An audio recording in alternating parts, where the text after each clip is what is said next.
Good evening to all of you. How are you all? I am fine too. Thanks for asking. मेरे प्यारे बच्चों, आज आपके सामने एक प्रीपोजिशन वर्ड्स लेकर आया हूँ और इस प्रीपोजिशन वर्ड्स को लेकर बहुत सारे कन्फ्यूज़न होता है और आज मैं आपको उस प्रीपोजिशन वर्ड्स की हिंदी और किस कंडीशन में सिचुएशन में उसे हम अप्लाई करेंगे वो भी आज हम सीखेंगे। और आज के बाद ये प्रीपोजिशन वर्ड्स हमेशा हमेशा के लिए आपका क्लियर हो जाना चाहिए। Right guys? और ये बहुत ही कॉमन प्रीपोजिशन वर्ड्स है जो हर वक्त हम यूज करते हैं, बट हम कंफ्यूज हो जाते हैं। हिंदी में तो कोई दिक्कत नहीं होती है, बट इंग्लिश वर्ड को यूज करने में कंफ्यूजन हो जाता है। But don't very, so let's start the topic. चलिए बेटा, आइए देखते हैं बेटा। आज एक प्रीपोजिशन वर्ड्स है बेटा, और इस प्रीपोजिशन का नाम हिंदी में के बीच। क्या बोला बेटा मैंने? के बीच। हिंदी वर्ड है के बीच के लिए अंग्रेजी में दो प्रीपोजिशन का हम यूज करते हैं बेटा। एक होता है बिटवीन और दूसरा होता है अमॉन्ग। एक होता है बिटवीन और दूसरा होता है अमॉन्ग। क्या होता है? अमॉन्ग। बट दोनों की मीनिंग एक ही होता है, के बीच या के बीच में। के बीच या के बीच में, दोनों का एक ही मीनिंग, बट यूज कैसे और कहाँ करेंगे? लुक ऑन बोर्ड बेटा। सबसे पहले हम देखेंगे बिटवीन। क्या देखेंगे बेटा? बिटवीन। बिटवीन का भी मतलब क्या होता है? के बीच। बिटवीन का भी मतलब भी क्या होता है? के बीच। बिटवीन मीन्स भी के बीच, बट इसके इस्तेमाल में थोड़ा सा का डिफरेंट है। इस चीज को ध्यान से समझना। मान लेते कोई तीन ऑब्जेक्ट हो, कोई तीन ऑब्जेक्ट हो, तीन वस्तु हो या तीन व्यक्ति हो या तीन कोई भी हो, तीन। तो अगर एक कोई बीच में है और इसके लेफ्ट या राइट या अप या डाउन, जब तीन हो तो एक जाहिर सी बात है कोई एक में होगा। जब दो के बीच कोई तीसरा हो, पहला दूसरा बीच में तीसरा, यानी जब कोई एक ऑब्जेक्ट बीच में हो और इसके लेफ्ट या राइट या अप या डाउन में बगल में कोई ऑब्जेक्ट हो, तो हम यूज करेंगे बिटवीन का। दो के बीच, दो के बीच। तो ऑब्जेक्ट कितने चाहिए हमें? तीन। दो के बीच के लिए कितने ऑब्जेक्ट चाहिए? तीन ऑब्जेक्ट चाहिए।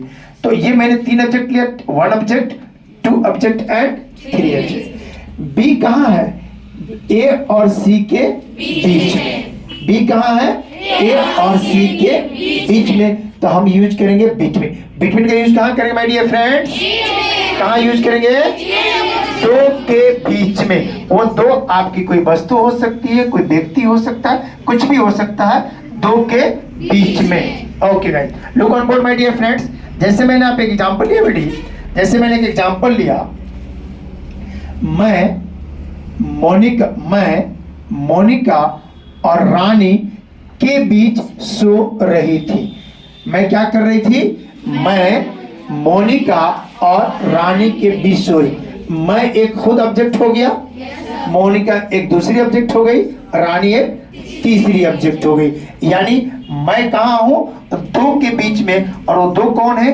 एक है मोनिका और दूसरा है रानी। चलिए इसको ट्रांसलेट करके देखते हैं माय डियर फ्रेंड्स।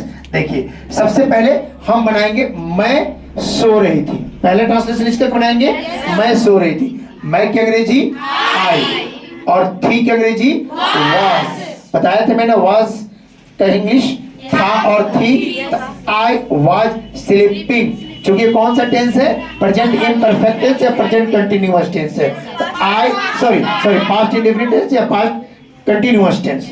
तो आई वाज स्लीपिंग, मैं सो रही थी। अब आएगा के बीच। Look on board. मैं सो रही थी, मैं मोनिका और रानी के बीच सो रही थी। I was sleeping between Monica and Rani. Monica and Rani. I hope कि पहला कॉन्सेप्ट आपको क्लियर हो गया। Okay guys, look on another, look on another. अब वह दीपक और मोहित के बीच, वह दीपक और मोहित के बीच पढ़ रहा था। कितने ऑब्जेक्ट हमारे? तीन। वह और दीपक और मोहित। वो कहाँ पढ़ रहा था? तो वह दीपक और मोहित के बीच पढ़ रहा था। तीन ऑब्जेक्ट है माय डियर फ्रेंड्स। तीन। चलिए बनाते हैं। He was reading. पहले किसके बनाएंगे? वह पढ़ रहा था।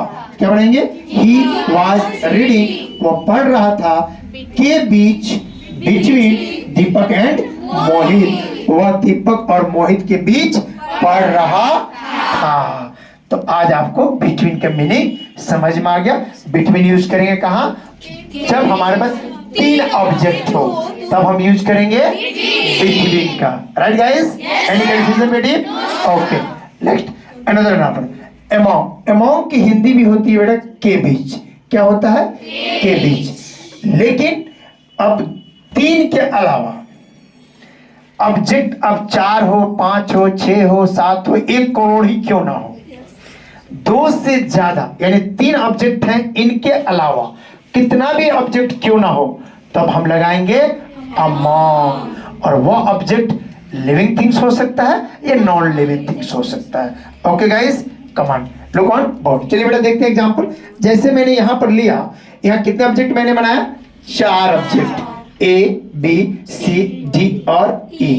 ए बी सी डी और ई, आप उसमें जितने भी ऑब्जेक्ट बना सकते हैं। ओके गाइस, चलिए एग्जांपल लेते हैं। जैसे मैंने कहा शिक्षक बच्चों के बीच पढ़ा रहे थे। बच्चों के बीच, बच्चा तो एक है नहीं, बच्चे एक से ज्यादा। Right guys? ओके बेटा, तो शिक्षक बच्चों के बीच पढ़ा रहे थे। टीचर या द टीचर, टीचर या the teacher, the teacher was teaching. पहले क्या पढ़ाएंगे? शिक्षक पढ़ा रहे थे। टीचर या द टीचर वाज टीचिंग। बच्चे क्या कर रहे थे? टीचर क्या कर रहे थे? तो टीचर या the teacher was teaching among the children. क्या यूज किया हमने? अमॉन्ग। अमॉन्ग क्यों यूज किया बेटा मैंने? क्योंकि बहुत सारे बच्चों की बात हो रही है। ओके माय गाइस, लोग ऑन बोर्ड बेटा। ओके, नेक्स्ट है मेरा घर पेड़ों के बीच है। मेरा घर कहाँ है? पेड़ों के बीच है। नॉट ओनली वन ट्री, पेड़ों के भी, लॉट्स ऑफ ट्रीज। ओके, मेरा घर कहाँ है? पेड़ों के बीच। तो माँ पहले बनाएंगे मेरा घर है, तो माई हाउस इज। मेरा घर है तो my house is among the trees. Among the trees. I hope ये टॉपिक आपको बिल्कुल समझ में आ गया होगा। क्लियर? एक बार फिर से रिकैपिचुलेट करते हैं कि बीच की इंग्लिश क्या होती है? Between and among. Between and among. Between का यूज कहाँ करते हैं? जब हमारे पास 3 ऑब्जेक्ट हो, यानी 2 लोगों या 2 वस्तुओं के बीच कोई तीसरा हो। और अमॉन्ग का यूज कहाँ करेंगे?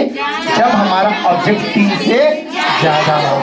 Okay guys, thank you very much. I hope ये टॉपिक आपको बिल्कुल समझ में आ गया होगा। Thank you very much.